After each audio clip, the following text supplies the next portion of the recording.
profit and loss జనరల్గా profit ఎప్పుడు వస్తుంది మనకి జనరల్గా బేసికల్గా ఇప్పుడు నా కాడ ఒక వస్తువు ఉంది ఫర్ ఎగ్జాంపుల్ ఈ వాచ్ ఉంది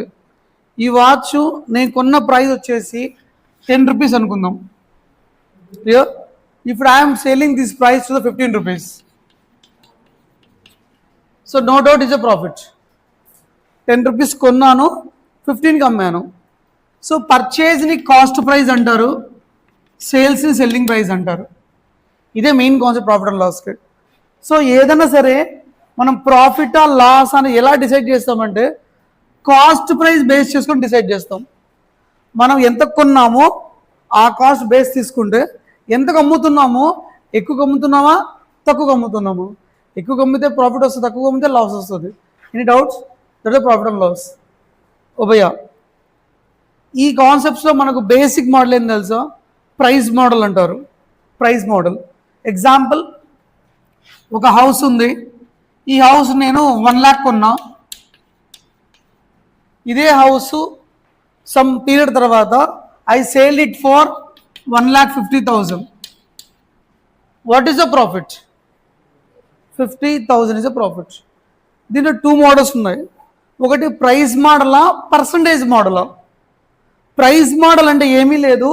అమౌంట్లో నుంచి అమౌంట్లు తీసేసేయండి సెల్లింగ్ ప్రైస్ ఉంది కదా so selling is more than the cost price selling price ఎంత 1,50,000 కాస్ట్ ప్రైస్ ఎంత నేను ఎంత కొన్నాను 1 lakh కొన్నాను that is 50,000 is a profit no doubt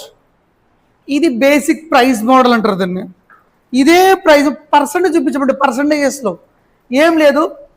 profit ఎంతమా 50,000 ఎంత కొన్నా నేను 1 lakh ఇంటూ 100 బాగుండి profit by cost price profit ఎలా డిసైడ్ చేస్తుంది నేను ఒక కాస్ట్ ఎంత కొన్న దాన్ని డిసైడ్ చేస్తుంది కదా ఇది percentage go the 2 zeros cancel 4 zeros ఉన్నాయి 4 zeros 0 దట్ ఈస్ 50% ప్రాఫిట్ ఇది ఇక్కడ కూడా చెప్పేసేయచ్చు కదా 1 lakh 1,50,000 అమ్మానంటే 50% ప్రాఫిట్ ఉన్నట్టే కదా so that was a basic model ఈ కాన్సెప్ట్ మీద ఫస్ట్ మనం ప్రాబ్లమ్స్ చేసుకోవాలి ఇది గెయిన్ మోడల్ ఇది అంటే ప్రాఫిట్ ప్రైస్లో చూపించాలన్నా పర్సెంట్ చూపించాలన్నా మోడల్ ఇది సేమ్